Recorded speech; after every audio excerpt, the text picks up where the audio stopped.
पहुंचे मेरे बहुत ही सम्मानयोग बजुर्ग, मातावां, भैणां, नौजवान वीर, सब तो पहला फतेह दी सांझ पाउने जी। वाहिगुरू जी का खालसा, वाहिगुरू जी की फतेह। वोटां 'च 2 दिन रहिंदे आ जी, और वोटां तो 2 दिन पहला जिन्ने भी साडे अजीज चेहरे बैठे आ, बजुर्ग बैठे आ, मातावां बैठियां, इन्हां ने बड़े MLA बनाए आ, बड़े MP बनाए, बड़ियां सरकारां बनाईयां, और 2 दिन पहला इन्हां नूं मैं कुछ ऊड़ा एड़ा पढ़ाउणा वा, वो गल बनदी नहीं। तुसीं सारे सियाणे आ, सारे जागरूक आ, और मैं तां तुहाडे विचकार यही सलाह करन आए, आपां एक विचारां करन आए आ तुहाडे नाल कि आम आदमी पार्टी की सरकार जिहड़ी तुसीं बनाउण जा रहे आ, इन्हां रवायती पार्टियां तो अक के थक के, इन्हां दा 70 साल देख के इन्हां नूं मौके दे दित्ते आपां, और अज तुसीं तीसरा बदल लभदे आ कि कोई तीसरा बदल आवे और साडा जिहड़ा जीवन पੱਧਰ ਉੱਚਾ होवे, ਉਹਦੇ ਲਈ ਤੁਸੀਂ ਅੱਜ ਇਕੱਠੇ ਹੋਏ ਆ। इस बदलाव ਦੇ ਵਿੱਚ ਜਿਹੜੇ ਅਸੀਂ ਲੈ ਕੇ ਤੁਰੇ ਉਹਦੇ ਵਿੱਚ ਤੁਸੀਂ ਯੋਗਦਾਨ ਪਾ ਰਹੇ ਆ, ਉਹਦੇ ਲਈ ਤੁਹਾਡਾ ਸਭ ਤੋਂ ਪਹਿਲਾਂ ਬਹੁਤ-ਬਹੁਤ ਧੰਨਵਾਦ। ਔਰ ਜਿਹੜੀ ਆਮ ਆਦਮੀ ਪਾਰਟੀ ਦੀ ਸਰਕਾਰ ਤੁਸੀਂ ਬਣਾ ਰਹੇ ਆ, ਉਹਦੇ ਵਿੱਚ ਪਹਿਲ ਦੇ ਆਧਾਰ ਤੇ ਜਿਹੜੇ ਕੰਮ ਹੋਣੇ ਆ, ਮੈਂ ਸਿਰਫ 2-4 ਮਿੰਟ ਦੇ ਵਿੱਚ ਉਹੀ ਦੱਸਣੇ ਆ ਜੀ। ਬਾਕੀ ਜਿਹੜਾ 17 ਸਾਲਾਂ ਦੇ ਵਿੱਚ ਇਹਨਾਂ ਨੇ ਕੰਮ ਕੀਤਾ, ਜੋ ਸਾਡੇ ਲੀਡਰਾਂ ਨੇ ਕੀਤਾ, ਉਹ ਉਹਨਾਂ ਨੂੰ ਮੁਬਾਰਕ, और जो उन्होंने किया होगा उन्होंने मोहरे आ जाऊगा, वो अपना किया पालोगे। सो मैं तो तुहानू यही बेनती करन आया और एक विश्वास दिवाउण आया कि आम आदमी पार्टी की सरकार तुसीं जदों बना दोगे तो पहल के आधार पर जिन्ने साडे बेरोजगार नौजवान आ, चाहे लड़के आ चाहे लड़कियां, अज वड्डे वड्डे सर्टिफिकेट लैके टैचियां दे विच साਂਭ के रखे, उन्होंने किसी ने डिप्लोमे कीते आ, डिग्रियां कीतियां, डबल MA ट्रिपल MA कीतियां, BA B.Ed ग्रेजुएशन करके, MSc करके, PhD करके, अज जिहड़े नौजवान अपने आप नूं ठगे हुए महसूस कर रहे हैं, मैं उन्होंने और उन्होंने मापियां नूं ये विश्वास दिवाउण आए हैं कि जिन्ने साडे सरकारी अदारे आ, आम तौर पर आपां देख रहे हैं कि वो सारे खाली है। उन्हां दफ्तरां दे विच पईयां कुर्सियां अपने अफसरां नूं उड़ीक रहीआं, और आम आदमी पार्टी पूरे मान सन्मान के नाल जिन्ने साडे बच्चे पढ़े लिखे आ, जो उन्होंने क्वालिफिकेशन के हिसाब नाल नौकरी मिलती है, सब तो पहला पहल के आधार पर ये नौकरियों का प्रबंध करना, और दूसरे नंबर पर जिन्ने साडे कच्चे मुलाजम आ, चाहे किसी नूं 10 साल हो गए भर्ती होया नूं, कई 15 साल हो गए, 18 साल भी हो गए भर्ती होया नूं। साडे टीचर आ जिहड़े वो 6000 रुपए च भर्ती किए गए सी, और 18 साल उन्होंने सेवा की, बच्चे पढ़ाए आ, और 18 साल बाद भी उन्होंने तनख्वाह अज 6000 रुपये आई है। उन्होंने भी असी विश्वास दिवाउण आए हैं कि पहल के आधार पर असी वो टीचरां नूं, चाहे किसी भी महकमे आपां देख सकते हैं कि तुहाडे भी पुत भतीजे रिश्तेदार महकमिਆਂ ਦੇ ਵਿੱਚ ਕਹਿਣ ਨੂੰ सरकारी महकमे आ, और तनख्वाह उन्होंने 7000 9000 6000, उन्होंने एक सन्मानयोग तनख्वाह देवांगे और पक्के करने पहल के आधार पर साडा ये काम रहूगा।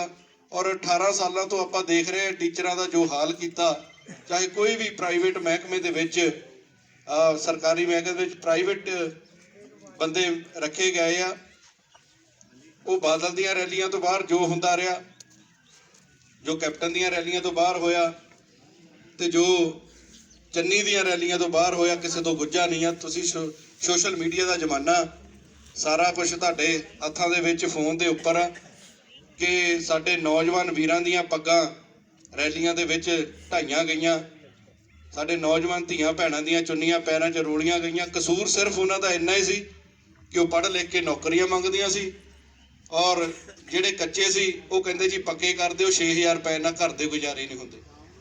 सो आपां तां यही तुहानूं विश्वास दिवाउण आए हैं कि पहल के आधार पर रोजगार नौकरियां, और अज जो स्पोर्ट्स का हाल किया सरकारां ने, अगे हुंदा सी कि 2 टीमां शाम नूं इस वेले खेडण जांदियां सी ग्राउंड दे विच, और तीसरी टीम जिहड़ी पनीरी अपनी तैयार हुंदी सी कि बाबा अपने पोते नूं लैके इस टाइम ग्राउंड 'च जांदा हुंदा सी कि काका इत्थे खेड, और इस ग्राउंड ने तेनों बहुत कुछ देना।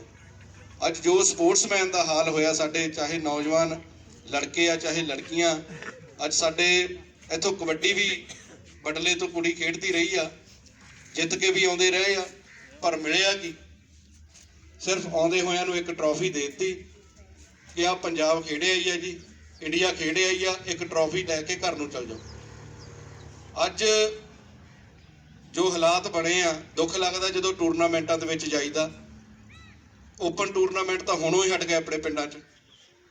7 ਸਾਈਡ ਟੂਰਨਾਮੈਂਟ ਹੁੰਦੇ ਆ, 7 ਪਲੇਅਰ ਖੇਡਦੇ ਆ, ਉਹਦੇ ਵਿੱਚ ਵੀ ਕਹਿੰਦੇ ਜੀ 4 ਪਲੇਅਰ ਪਿੰਡ ਦੇ ਖਿਡਾ ਲਓ, 3 ਭਾਵੇਂ ਬਾਹਰ ਲੈ ਲਿਓ।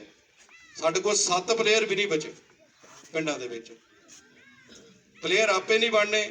ਅੱਗੇ ਹੁੰਦਾ ਸੀ ਵੀ ਮੁੰਡਾ ਚੰਗਾ ਫੁੱਟਬਾਲ ਖੇਡਦਾ, ਚੰਗੀ ਕਬੱਡੀ ਖੇਡਦਾ, ਚੰਗਾ ਘੁਲਦਾ, ਵੇਟ ਲਿਫਟਿੰਗ ਕਰਦੇ ਆ, ਕਿਤੇ SHO ਭਰਤੀ ਹੋ ਜਾਂਦੇ ਸੀ, ਕਿਤੇ ASI ਲੱਗ ਜਾਂਦੇ, ਕਿਤੇ ਸਿਪਾਹੀ ਭਰਤੀ ਹੋ ਜਾਂਦੇ ਸੀ। ਮੁੰਡਾ ਚੰਗਾ ਫੁੱਟਬਾਲ ਖੇਡਦਾ ਸੀ, ਬਿਜਲੀ ਬੋਰਡ ਦੀ ਟੀਮ 'ਚ ਹੋ ਗਿਆ, JE ਲੱਗ ਗਿਆ, SDO ਲੱਗ ਗਿਆ, ਲਾਈਨਮੈਨ ਭਰਤੀ ਹੋ ਗਿਆ। ਜੋ ਅੱਜ ਹਾਲਾਤ ਬਣੇ ਆ, ਸਰਕਾਰਾਂ ਦੀ ਤਨਖਾਹ ਦੇਣ ਦੀ ਔਕਾਤ ਨਾ ਹੋਣ ਕਰਕੇ ਸਾਡੇ ਸਾਰੇ ਸਪੋਰਟਸ ਕੋਟੇ ਬੰਦ ਪਏ ਆ। ਉਹ ਮੁੜ ਤੋਂ ਆਪਾਂ ਚਾਲੂ ਕਰਾਂਗੇ, ਬਹਾਲ ਕਰਾਂਗੇ, ਔਰ ਮੁੜ ਤੋਂ ਆਪਣੇ ਬੱਚੇ ਜਿੰਨੇ ਵੀ ਸਾਡੇ ਨੌਜਵਾਨ ਸਪੋਰਟਸ ਨਾਲ ਜੁੜੇ ਆ, ਉਹਨਾਂ ਨੂੰ ਮੈਂ ਬੇਨਤੀ ਕਰਦਾ ਕਿ ਸਾਰੇ ਗਰਾਊਂਡ ਦੇ ਨਾਲ ਜੁੜੇ ਰਹੋ ਮੇਰਾ ਵੀਰ, ਔਰ ਮੁੜ ਕੇ ਆਪਾਂ ਉਹ ਜਿੰਨੇ ਵੀ ਕੋਟੇ ਆ ਬਹਾਲ ਕਰਨੇ ਆ। ਮੁੜ ਕੇ ਆਪਣੇ ਮੁੰਡੇ JE ਲੱਗਣਗੇ, SDO ਲੱਗਣਗੇ, ਡਿਪਟੀ ਭਰਤੀ ਹੋਣਗੇ, ASI ਭਰਤੀ ਹੋਣਗੇ।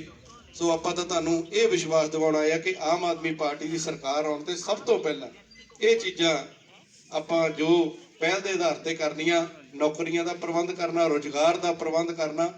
ਕਿ ਕਈ ਬੱਚੇ ਸਾਡੇ ਪੜ੍ਹਾਈ ਤੋਂ ਵਾਂਝੇ ਰਹਿ ਗਏ ਇਹਨਾਂ ਸਰਕਾਰਾਂ ਦੀਆਂ ਗੰਦੀਆਂ ਨੀਤੀਆਂ ਕਰਕੇ। ਕਈ ਬੱਚੇ ਇਦਾਂ ਦੇ ਆ ਕਿ ਉਹਨਾਂ ਨੂੰ ਪੜ੍ਹਾਈ ਨਹੀਂ ਮਿਲੀ। ਜੇ ਆਪਾਂ ਕਹੀਏ ਵੀ ਬੇਰੁਜ਼ਗਾਰੀ ਜਿੰਨੀ ਆਪਣੇ 'ਚ ਵਧੀ ਹੋਆ ਪੰਜਾਬ 'ਚ, ਕਿ ਇਕੱਲੀਆਂ ਸਰਕਾਰੀ ਨੌਕਰੀਆਂ ਦੇਣ ਨਾਲ ਹੀ ਇਹ ਮਿਟ ਜਾਣੀਆਂ ਜਾਂ ਸਾਰੇ ਸਰਕਾਰੀ ਨੌਕਰੀਆਂ ਤੇ ਲੱਗ ਜਾਣੇ ਆ, ਏਦਾਂ ਵੀ ਨਹੀਂ ਹੋ ਸਕਦਾ। ਹੁਣ ਕੈਪਟਨ ਸਾਹਿਬ ਨੇ, ਕਾਂਗਰਸ ਸਰਕਾਰ ਨੇ ਤਾਂ ਸਾਰੇ ਭਾਵੇਂ ਜਿਹੜਾ 8ਵੀਂ ਫੇਲ ਵੀ ਸੀ ਉਹਦੀ ਵੀ ਸਰਕਾਰੀ ਨੌਕਰੀ ਵਾਲੇ ਫਾਰਮ ਭਰ ਦਿੱਤੇ ਸੀ। ਕੋਈ 10ਵੀਂ 'ਚ ਸੀਗਾ, ਕਿਸੇ ਨੇ +2 ਹੀ ਕੀਤੀ ਹੋ ਸੀ, ਉਹਨਾਂ ਦੇ ਵੀ ਫਾਰਮ ਭਰਤੇ ਸੀ ਵੀ ਤੁਹਾਨੂੰ ਵੀ ਸਰਕਾਰੀ ਨੌਕਰੀ ਮਿਲ ਜਾਣੀ ਆ ਜੀ। ਦੇਖੋ, ਉਹਨਾਂ ਲਈ ਸਾਨੂੰ ਰੁਜ਼ਗਾਰ ਦੇ ਸਾਧਨ ਪੈਦਾ ਕਰਨੇ ਪੈਣੇ ਆ, ਔਰ ਉਹਨਾਂ ਲਈ ਇੰਡਸਟਰੀ ਦਾ ਪ੍ਰਬੰਧ ਕਰਨਾ ਪੈਣਾ। ਮਾਨ ਸਾਹਿਬ ਆਏ ਸੀ, ਮਹੀਨਾ ਕੁ ਹੋ ਗਿਆ ਚੱਬੇਵਾਲ ਮੰਡੀ ਦੇ ਵਿੱਚ, ਤਾਂ ਉਹਨਾਂ ਦੇ ਕੋਲੋਂ ਮੈਂ ਇਹੀ ਮੰਗ ਰੱਖੀ ਸੀ ਕਿ ਜਿਹੜਾ ਸਾਡਾ ਚੱਬੇਵਾਲ ਹਲਕਾ ਹੈ ਪਿਓਰ ਪਿੰਡੂ ਹਲਕਾ, ਔਰ ਇਹਦੇ ਵਿੱਚ 70 ਤੋਂ 80% ਰਕਬਾ ਸਾਡਾ ਖੇਤੀਬਾੜੀ ਨਾਲ ਸੰਬੰਧਿਤ ਆ, ਤੇ ਖੇਤੀਬਾੜੀ ਨਾਲ ਸੰਬੰਧਿਤ ਸਾਨੂੰ ਕੋਈ ਇੰਡਸਟਰੀ ਦਿਓ ਜਿਹੜੇ ਬੱਚੇ ਆਪਣੇ ਘੱਟ ਪੜ੍ਹੇ ਲਿਖੇ ਆ ਉਹ ਉੱਥੇ ਇੱਕ ਸਨਮਾਨਯੋਗ ਤਨਖਾਹ ਪ੍ਰਾਪਤ ਕਰ ਸਕਣ। ਅੱਜ ਜੋ ਹਾਲਾਤ ਬਣੇ ਆ, ਮੁੰਡੇ ਆਪਣੇ ਜਾਂਦੇ ਆ, GNA ਜਾਂਦੇ ਆ, ਚਾਹੇ ਸੋਨਾਲੀਕਾ ਜਾਂਦੇ ਆ ਤੇ ਚਾਹੇ ਕੁੱਕਰ ਫੈਕਟਰੀ ਜਾਂਦੇ ਆ। ਅੱਜ ਓਵਰ ਟਾਈਮ ਲਾ ਕੇ ਵੀ 12-13 ਹਜ਼ਾਰ ਰੁਪਈਆ ਬਣਦਾ। ਜਿਹਨੇ ਇੱਥੋਂ ਸੋਨਾਲੀਕਾ ਜਾਣਾ ਜਾਂ ਕੁੱਕਰ ਫੈਕਟਰੀ ਜਾਣਾ ਤਾਂ 4000 ਰੁਪਏ ਦਾ ਉਹਨਾਂ ਦਾ ਮਹੀਨੇ ਦਾ ਤੇਲ ਹੀ ਲੱਗ ਜਾਂਦਾ, ਬਚਦਾ ਮੁੜ ਕੇ 8000 ਰੁਪਈਆ ਹੀ। ਔਰ 8000 ਨਾਲ ਅੱਜ ਘਰ ਦੇ ਗੁਜ਼ਾਰੇ ਕਰਨੇ ਬਹੁਤ ਮੁਸ਼ਕਲ ਆ। ਔਰ ਜਿਹੜੇ ਬੱਚੇ ਫਿਰ ਓਵਰ ਟਾਈਮ ਲਾ ਰਹੇ ਆ, ਤੇ ਜੇ ਕਹੀਏ ਵੀ 14 ਘੰਟੇ ਰੋਜ਼ ਖੜੀ ਲੱਤੇ ਇੱਦਾਂ ਹੀ ਰਹਿਣਾ ਰੋਟੀ ਦੇ ਸਹਾਰੇ, ਤਾਂ ਫਿਰ ਉਹਨਾਂ ਨੂੰ ਕੋਈ ਨਾ ਕੋਈ ਨਸ਼ਾ ਕਰਨਾ ਪੈਂਦਾ, ਪਦਾਰਥ ਛਕਣਾ ਪੈਂਦਾ, ਕਿਉਂਕਿ ਸਨਮਾਨਯੋਗ ਤਨਖਾਹ ਹੈ ਨਹੀਂ ਗੀ। ਅਸੀਂ ਉਹਨਾਂ ਨੂੰ ਇਹੀ ਬੇਨਤੀ ਕੀਤੀ ਸੀ ਕਿ ਸਾਨੂੰ ਕੋਈ ਇੰਡਸਟਰੀ ਦਿਓ ਜਿਹਦੇ ਵਿੱਚ ਬੀਬੀਆਂ ਵੀ ਕੰਮ ਕਰ ਸਕਦੀਆਂ ਹੋਣ, ਨੌਜਵਾਨ ਵੀ ਕੰਮ ਕਰ ਸਕਦੇ ਹੋਣ, ਬਜ਼ੁਰਗ ਵੀ ਕੰਮ ਕਰ ਸਕਦੇ ਹਨ। ਕਿਉਂਕਿ ਜਿਹੜੀ ਖੇਤੀਬਾੜੀ ਨਾਲ ਸੰਬੰਧਿਤ ਇੰਡਸਟਰੀ ਆ ਉਹਦੇ ਵਿੱਚ ਪੈਕਿੰਗ ਬੁਕਿੰਗ ਦਾ ਕੰਮ ਜ਼ਿਆਦਾ ਹੁੰਦਾ, ਵੀ ਜਿੰਨੇ ਤੁਸੀਂ ਜੋ ਬੀਜਦੇ ਆ ਉਹਨੂੰ ਪੈਕ ਕਰਨਾ, ਸਾਫ਼ ਸਫਾਈ ਕਰਨੀ ਆ। ਇਹਦੇ ਲਈ ਆਪਾਂ ਇੰਡਸਟਰੀ ਦੀ ਮੰਗ ਰੱਖੀ ਸੀ, ਔਰ ਸਭ ਤੋਂ ਪਹਿਲਾਂ ਇਹ ਮੰਗ ਰੱਖੀ ਗਈ ਸੀ ਕਿ ਸਾਡੇ 92 ਸਨ ਦੇ ਕਨੈਕਸ਼ਨ ਵੀ ਹਾਲੇ ਤੱਕ ਨਹੀਂ ਨਿਕਲੇ। ਕਈ ਜ਼ਿਮੀਂਦਾਰ ਭਰਾ 92 ਸਨ ਦੇ ਕਨੈਕਸ਼ਨ ਹਾਲੇ ਤੱਕ 2022 ਦੇ ਕਦੋਂ ਦੇਵਾਂਗੇ, ਜਿਹੜੇ ਹਾਲੇ ਤੱਕ 30 ਸਾਲ ਹੋ ਗਏ ਕਨੈਕਸ਼ਨ ਅਪਲਾਈ ਕੀਤਿਆਂ ਨੂੰ। ਅਸੀਂ ਸਾਡੇ ਆ ਦੇਖ ਸਕਦੇ ਹੋ ਤੁਸੀਂ ਵੀ ਅੱਜ ਤੱਕ ਰਵਾਇਤੀ ਪਾਰਟੀਆਂ ਦੇ ਲੀਡਰ, ਚਾਹੇ ਕਾਂਗਰਸ ਦੇ ਆ ਚਾਹੇ ਅਕਾਲੀਆਂ ਦੇ ਆ, ਅੱਜ ਤੱਕ ਗੱਪਾਂ ਹੀ ਮਾਰਦੇ ਰਹੇ ਸਟੇਜ ਤੇ ਕਿ ਸਾਡੇ ਕੋਲ ਬਿਜਲੀ ਇੰਨੀ ਸਰਪਲਸ ਆ, ਅਸੀਂ 24 ਘੰਟੇ ਬਿਜਲੀ ਦਿੰਨੇ ਆ ਔਰ ਅਸੀਂ ਦਿੱਲੀ ਨੂੰ ਬਿਜਲੀ ਵੇਚਦੇ ਆ ਜੀ। ਔਰ ਕਨੈਕਸ਼ਨ ਸਾਡੇ ਕੋਲ 92 ਦੇ ਨਹੀਂ ਦੇ ਹੋਏ ਤੇ ਬਿਜਲੀ ਅਸੀਂ ਦਿੱਲੀ ਨੂੰ ਵੇਚੀ ਜਾਂਦੇ ਆ, ਤੇ ਭਾਵੇਂ ਕਹਿੰਦੇ ਅਸੀਂ ਪਾਕਿਸਤਾਨ ਨੂੰ ਵੀ ਹੁਣ ਭੇਜਣ ਵਾਲੇ ਆ। ਸੋ ਅਸੀਂ ਤੁਹਾਨੂੰ ਇਹ ਵਿਸ਼ਵਾਸ ਦਿਵਾਉਣ ਆਏ ਆ ਕਿ ਪਹਿਲ ਦੇ ਆਧਾਰ ਤੇ ਜਿਹੜੇ ਕੰਮ ਕਰਨੇ ਵਾਲੇ ਆ ਜੇ ਕੋਈ ਵੀ ਇੰਡਸਟਰੀ ਵੀ ਲੱਗਣੀ ਆ ਉਹਦੇ ਲਈ ਵੀ ਬਿਜਲੀ ਦੀ ਲੋੜ ਆ। ਜੇ ਕੋਈ ਵੀ ਖੇਤੀਬਾੜੀ ਵੀ ਕਰਨੀ ਅੱਜ ਉਹਦੇ ਲਈ ਵੀ ਬਿਜਲੀ ਦੀ ਲੋੜ ਆ। ਚਾਹੇ ਕੋਈ ਸਕੂਲ ਵਧੀਆ ਬਣਾਉਣੇ ਆ, ਹਸਪਤਾਲ ਵਧੀਆ ਬਣਾਉਣੇ ਆ, ਉਹਦੇ ਲਈ ਬਿਜਲੀ ਦੀ ਲੋੜ ਆ। ਸੋ ਆਪਾਂ ਤਾਂ ਤੁਹਾਨੂੰ ਇਹ ਬੇਨਤੀ ਕਰਨ ਆਏ ਆ ਵੀ ਆਪਾਂ ਤੁਹਾਡੇ ਬੱਚਿਆਂ ਦੇ ਹੱਥ ਦੇ ਵਿੱਚ ਰੁਜ਼ਗਾਰ ਦੇਣਾ, ਨੌਕਰੀਆਂ ਦੇਣ ਲਈ ਆ ਰਹੇ ਆ। ਤੁਹਾਨੂੰ ਇਹ ਨਹੀਂ ਕਹਿਣ ਆਏ ਕਿ ਕਾਂਗਰਸ ਨੇ ਕਿਹਾ ਸੀ ਕਿ 2500 ਰੁਪਈਆ ਬੁਢਾਪਾ ਪੈਨਸ਼ਨ ਦੇਵਾਂਗੇ, ਅਸੀਂ ਤੁਹਾਨੂੰ 5000 ਦੇ ਦੇਵਾਂਗੇ। ਉਹਨਾਂ ਨੇ ਕਿਹਾ ਸੀਗਾ ਕਿ 2500 ਰੁਪਈਆ ਬੇਰੁਜ਼ਗਾਰੀ ਭੱਤਾ ਦੇਵਾਂਗੇ, ਅਸੀਂ ਤੁਹਾਨੂੰ 4000 ਦੇਵਾਂਗੇ ਜੀ। ਉਹਨਾਂ ਨੇ ਕਿਹਾ ਸੀਗਾ ਕਿ 51000 ਰੁਪਈਆ ਸ਼ਗਨ ਸਕੀਮ ਦੇਵਾਂਗੇ, ਅਸੀਂ ਤੁਹਾਨੂੰ 71000 ਰੁਪਈਆ ਦੇਵਾਂਗੇ। ਇਹ ਹੈਗੀਆਂ ਗੱਪਾਂ। ਜਿਹੜੇ ਕੰਮ ਕਰਨੇ ਵਾਲੇ ਆ ਉਹ ਰੁਜ਼ਗਾਰ ਦੇ ਸਾਧਨ ਪੈਦਾ ਕਰਨੇ ਪੈਣੇ ਆ, ਔਰ ਨੌਕਰੀਆਂ ਤੇ ਮੁੰਡੇ ਕੁੜੀਆਂ ਇਹ ਲਾਉਣੇ ਪੈਣੇ ਆ। ਜੇ ਹੁਣ ਹਸਪਤਾਲਾਂ ਦੀ ਗੱਲ ਕਰੀਏ, ਤੁਸੀਂ ਤਾਂ ਨੇੜੇ ਆ, ਤੁਹਾਡੇ ਤਾਂ ਪਿੰਡ ਦੇ ਵਿੱਚ ਵਾ ਜੋ ਹਸਪਤਾਲ ਦਾ ਹਾਲ ਆ, ਉੱਥੇ ਤੁਹਾਨੂੰ ਲੱਗਦਾ ਵੀ ਸਾਰਾ ਇਲਾਜ ਫ੍ਰੀ ਹੋ ਜਾਂਦਾ ਜੀ? ਸਾਡੇ ਜਿਹੜੇ ਸਰਕਾਰੀ ਸਕੂਲ ਆ ਅੱਜ ਉਹ ਵੋਟਾਂ ਪਾਉਣ ਲਈ ਰੱਖੇ ਹੋ ਆਪਾਂ, ਜਿਹੜੇ ਸਰਕਾਰੀ ਹਸਪਤਾਲ ਆ ਉਹ ਆਪਾਂ ਪਰਚੇ ਕੱਟਣ ਲਈ ਰੱਖੇ ਹੋ ਆ। ਬਸ ਇੰਨਾ ਹੀ ਕੰਮ ਆ ਇਹਨਾਂ ਦਾ। ਜਿੱਦਣ ਪਰਚਾ ਕੱਟ ਹੋ ਜਾਂਦਾ, ਬਿਆਨ ਹੋ ਜਾਂਦੇ, ਉਦਣ ਹੀ ਉੱਠ ਕੇ ਅਸੀਂ ਮਾਡਰਨ ਚਲ ਜਾਈਦਾ, IB ਚਲ ਜਾਈਦਾ, ਚਾਹੇ ਸ਼ਿਵਮ ਚਲ ਜਾਈਏ ਤੇ ਚਾਹੇ ਅਮਨ ਦੇ ਚਲ ਜਾਈਏ। ਸਿਰਫ ਔਰ ਸਿਰਫ ਪਰਚੇ ਤੱਕ ਆਪਾਂ ਇਹ ਸੀਮਿਤ ਕਰਦੇ ਹੋ ਆ। ਸੋ ਆਪਾਂ ਤਾਂ ਤੁਹਾਨੂੰ ਇਹੀ ਬੇਨਤੀ ਕਰਦੇ ਆ ਕਿ 70 ਸਾਲ ਹੋ ਗਏ ਇਹਨਾਂ ਦੀਆਂ ਲਾਰੇ ਵਾਅਦੇ ਲਾਉਂਦਿਆਂ ਦੀਆਂ ਗੱਲਾਂ 'ਚ। ਵੈਸੇ ਤਾਂ ਤੁਹਾਡੇ ਪਿੰਡ ਦਾ ਵਿਕਾਸ ਬਹੁਤ ਜ਼ਿਆਦਾ ਹੋ ਜਾਣਾ ਚਾਹੀਦਾ ਸੀ, ਕਿਉਂਕਿ ਡਾਕਟਰ ਰਾਜ ਦੀ ਖੱਬੀ ਬਾਂਹ ਤੁਹਾਡੇ ਪਿੰਡ 'ਚ ਆ। ਉਹ ਆਪਣੇ ਆਪ ਨੂੰ ਹੀ MLA ਸਮਝਦੇ ਆ ਕਿ ਮੈਂ ਹੀ ਆ।